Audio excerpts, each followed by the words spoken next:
73 yards, or as I like to call it, the length of the prison my ex was sent to, true story by the way, is what happens when Doctor Who becomes an A24 movie. This episode is bizarre. All the classic Doctor Who tropes are stripped away. The title sequence is gone, the Doctor is gone. There's no aliens or sci-fi or even an explanation for what caused all the problems this episode. It's Doctor Who in name only. And I loved it. The story kicks off immediately when the Doctor steps on a fairy circle. That's 3 out of 4 episodes where a character stepping on something causes major problems. I bitched pretty hard about the butterfly effect in Space Babies and how it didn't connect with the plot, only for it to make me look like an idiot for missing the fact that it was foreshadowing. Congrats, Russell, you got me. The Doctor vanishes, leaving Ruby alone with a strange woman following her, whilst also staying 73 yards away. Anyone talks to her, they look at Ruby in horror and run for the hills. At first, this isn't a major problem, as the people who bail are just strangers, and Welsh, so who cares? But when she goes home and her mum talks to the woman, she also bails on her. Then when she turns to UNIT for help, they also bail on her. When she tries to live her life and get into relationships, she can't open up to her boyfriends, so they bail on her too. This episode is Ruby's abandonment issues brought to life in the worst ways possible. Decades pass before Ruby sees the soon-to-be Prime Minister on TV, who refers to himself as Mad Jack, the name that was written on a note Ruby read in the fairy circle. The Prime Minister, Roger Ap Williams, is a name Ruby recognised as the Doctor says it would bring the world to the brink of nuclear war. Now with a goal, Ruby uses her strange woman to defeat Mr. Prime Minister and avoid nuclear war. Wish the strange women in my life could end war. They're more likely to start them. Despite avoiding nuclear war, the woman remains 73 yards away till Ruby is on her deathbed. She then rushes to her like Freddy Fazbear, and Ruby's ghost goes back in time and she becomes the woman that was following her whole life. Only now she prevents the circle from breaking and the events of the episode were avoided. So, yeah, there is a lot to unpack with this story in this episode. It leaves you high and dry for answers, and I will be theorising based on information the episode gives us. Given the depth I'll have to go for that theory, I'm going to take a page out the episode's book and circle back to that at the end. For now though, let's talk about the visuals of this episode, because the visual style for this episode is breathtaking. The shots of the woman never stop being creepy throughout the runtime. She's always seen from Ruby's perspective of 73 yards away, keeping her out of focus. You can never see her face and it creates this uncanny valley vibe. Imagine walking home alone at midnight. You turn around and there's someone far off behind you. You can't make out any details about them. It's late, you're alone, you have no idea who they are. Your first thought is, they're following me. That's how I felt any time she was on screen, and it made me so uneasy. Even when Ruby resigns herself to her fate and starts saluting the woman, it still felt uneasy to me. It's not exclusive to the woman though. Sweeping wide shots of the locations we visit in the episode really build on the isolating feeling Ruby's feeling. Each location looks huge whilst Ruby looks tiny. She's never ever alone, but she feels it, and it's conveyed well in the camera work. It's the same praise I had for The Devil's Cord, yet it's a different director. The show feels like it's progressing further than just fast cuts and shot reverse shots. All the quick cuts in the episode serve a purpose. They show Ruby's frantic nature and how her mind is racing along, rather than just hiding bad takes. We get to see in each shot and enjoy the atmosphere. Well, I say enjoy. What I meant to say was you get to live out an overthinker's worst nightmare for 45 minutes. The atmosphere of this episode never breaks. When the episode opens and the actors' names start popping up and you realise we aren't getting the classic intro, that sinking feeling sets in. Even by the episode's end when all is resolved, the creepy atmosphere doesn't break. I think this is down to the fact they don't give you any answers. I know it's split the fan base, but I prefer it this way. From Ruby and the Doctor's perspective, there was no mystery. They just nearly broke a circle someone made, so why question it? I watched the episode a second time, and because I still don't have any answers, I'm still anxious about it. 73 yards sacrifices answers so that it always has the same atmosphere. It's like when you fancy someone, but you never tell them. You'll always question whether or not they would have said yes. And all this is just how I feel. I haven't even spoken about Ruby yet. After weeks of complaining about Ruby, I finally learnt some more about her character, and I am happy to report I'm invested in her now. I actually care more about the mystery box of the season because I care about Ruby. So far, the main trait I've seen from Ruby is that she is brave, but this episode takes that away from her. Without the Doctor or someone she views as smarter or braver than her, she starts to crumble in the face of mystery and danger. When she asks Susan Twist to go ask the woman why she's following her, she tells her to say she's sorry and she doesn't even know what for. She goes straight to accepting responsibility for something she doesn't know what she's done, just to de-escalate the situation. Later in the pub, when she's chatting to the locals about the fairy circle, she brings up witchcraft. Seeing the locals scowl at her, she backtracks on it. Even though she's right to question it, weird things started happening after breaking the circle after all. But she doesn't want to upset the locals by implying they're into witchcraft. She tries to figure out what is going on, but doesn't have the Doctor's confidence or bravado to just be direct. She's a people pleaser. She's smart, but she has to downplay it so she doesn't offend anyone. When she winds up all alone, that people pleasing begins to fade.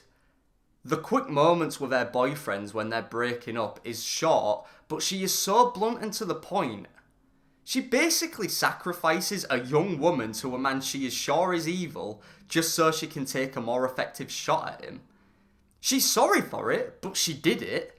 She killed her kindness for cunning after years of isolation. All her people pleasing, and she still gets abandoned by everyone. This episode is relentless on Ruby, and seeing that people pleasing kindness slowly die was heartbreaking. Maybe it's just because I watched this episode with a hangover, but I cried. No Shooty in sight, yet tears still rolled. We also get a bit more of Ruby's extended family. I was wondering how much of them we'd get to see. In Russell's first era, half the episodes were set in modern day England with a companion's family.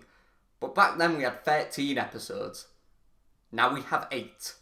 4 episodes set in modern England would really kill the whole time and space vibe the show brags about. We get a bit more on Ruby and Carla's relationship. Carla trying to comfort Ruby about the Doctor was some good insight into her. She doesn't blame the Doctor, she knows something weird must have happened. Since the show has implied they have been travelling together for 6 months, it's weird to her that the Doctor would just abandon Ruby. So she tries to come up with logical reasons why he's gone, and relates it back to men being bastards obsessed with sheds. Yeah, Carla definitely picked the bear. Her first instinct when Ruby tells her someone is following her is to solve the situation. Despite Ruby's warning, she goes to talk to the woman whilst calling Ruby in the hope she can hear what she's saying, only to freak out and run away. She doesn't go home till Ruby is out of the house, and then she changes the locks and tells her over the phone to go away and that her real mother didn't even want her. It's absolutely brutal and so uncomfortable. We've seen Carla for 2 episodes, and what we've learned is that without Ruby in her life, she's a real cold-hearted bitch. In Church on Ruby Road, when Ruby is wiped from the timeline, she never adopted children, and she was annoyed she had to look after Lulu Bell on Christmas. Ruby and Carla's kindness is symbiotic. When they lose each other, they become a lot more bitter as people. I know enough about Ruby's past to know why that's the case for her, but I wonder what happened in Carla's life. I actually want to learn more about Carla. Kate Lethbridge Stewart makes a return to help Ruby. Badly, mind you, but she gave it a good shot. I admire Kate as a character.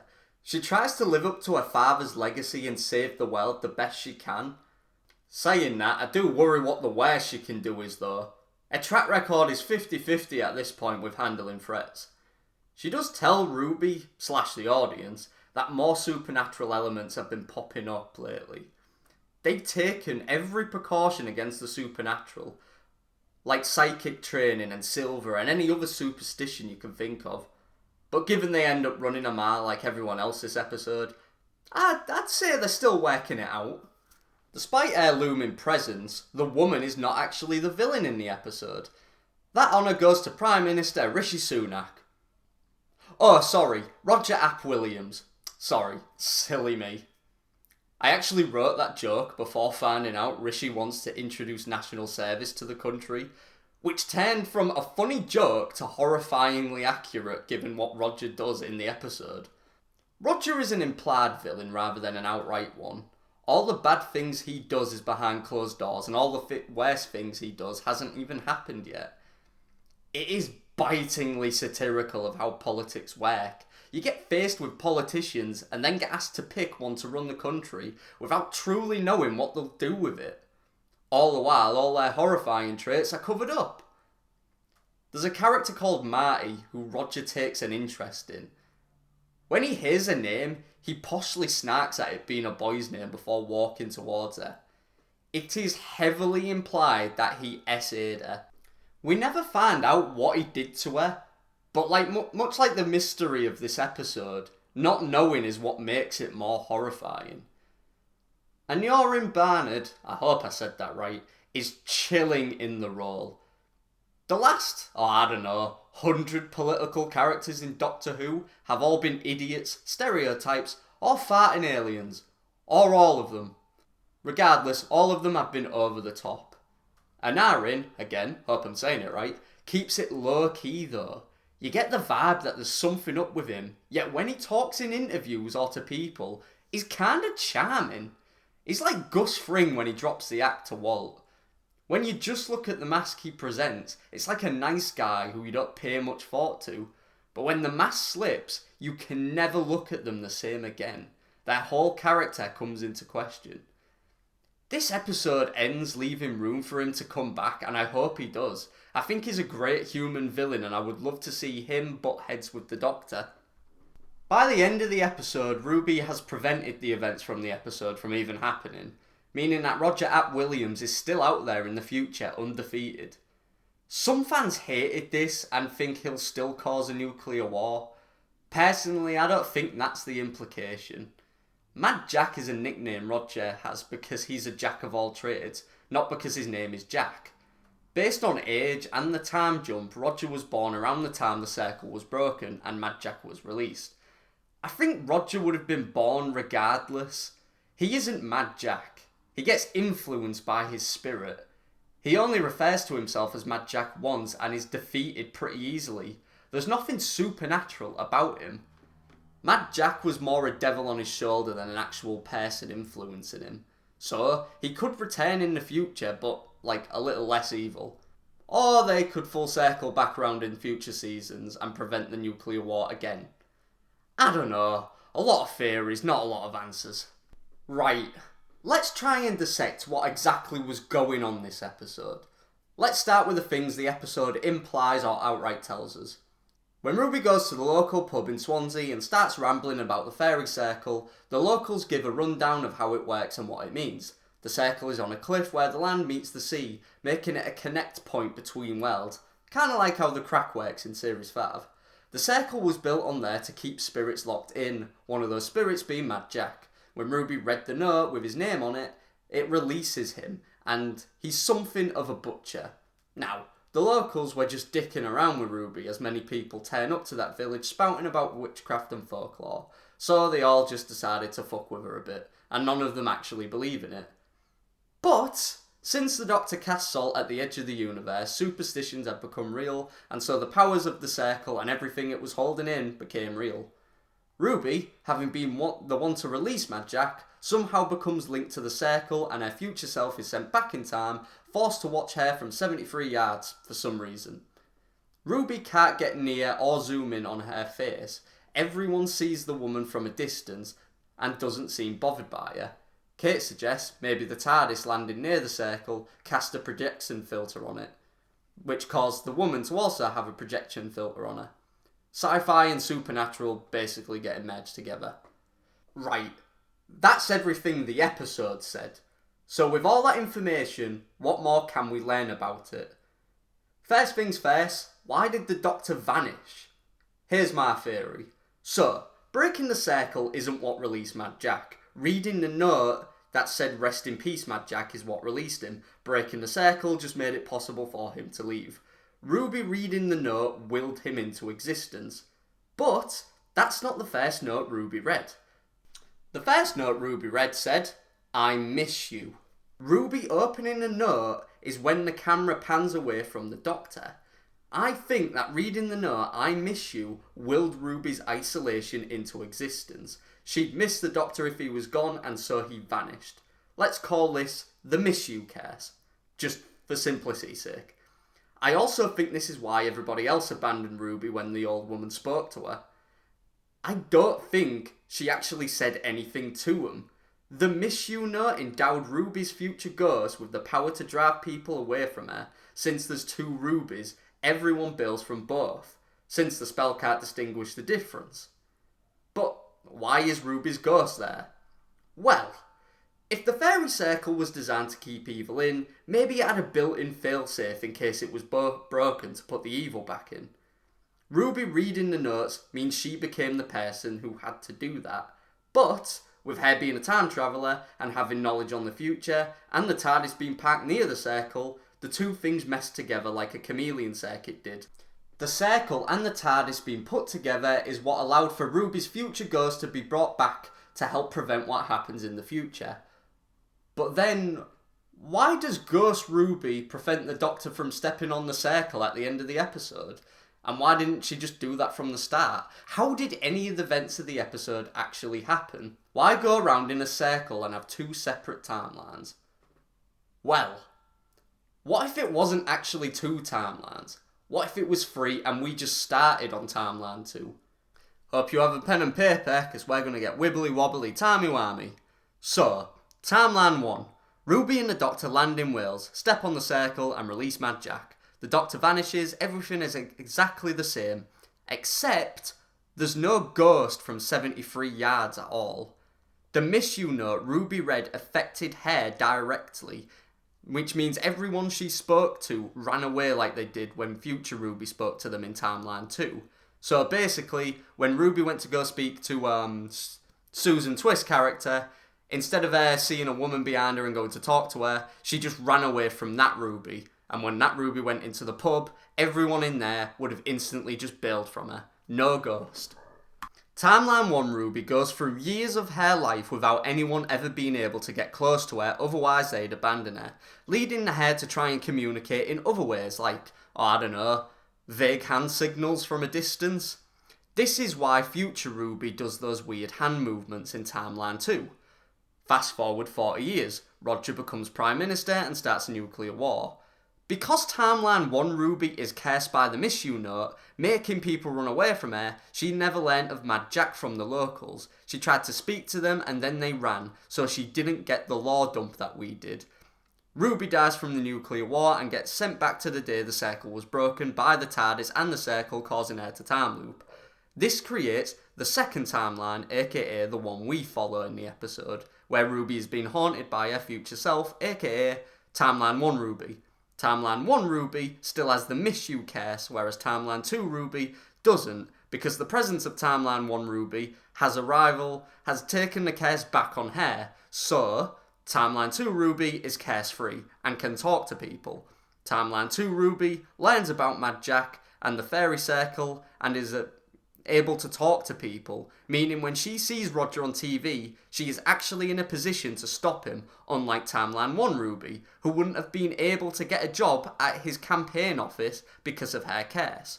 So, when Timeline 2 Ruby goes back in time at the end of the episode, she is able to tell young Ruby and the Doctor not to step on the circle, creating Timeline 3. If Timeline 1 Ruby did this with the curse on her, it would have just caused the Doctor and Ruby to freak out in Timeline 2. So, she had to let Timeline 2 Ruby, who was not affected by the miss you curse, go the long way around and stop the Doctor from stepping on the circle. Right. Does that make any sense at all? Like, to anyone? My head hurts. That's the best I can do. If you're confused by my theory, comment and I'll try and explain it better. To summarise all that up though, it isn't a time loop story, it's a timeline story where we only get to see 2 out of the 3 timelines taking place. However, that's just a theory. A game I can't do it. It still hurts too much. But, right, what do you guys think? Is my theory rubbish? Can you do better? Let me know in the comments what you thought of this episode and what your theory is. Would love to hear about it. Remember to like and subscribe. It's free. Oh, also, yeah, I like the episode. I don't know, 9 out of 10. Honestly, one of my favourite episodes of Doctor Who. It's great. Head-busting theory aside, yeah, it's really great. I like it when Doctor Who does something different. I look forward to the next episode. See you then.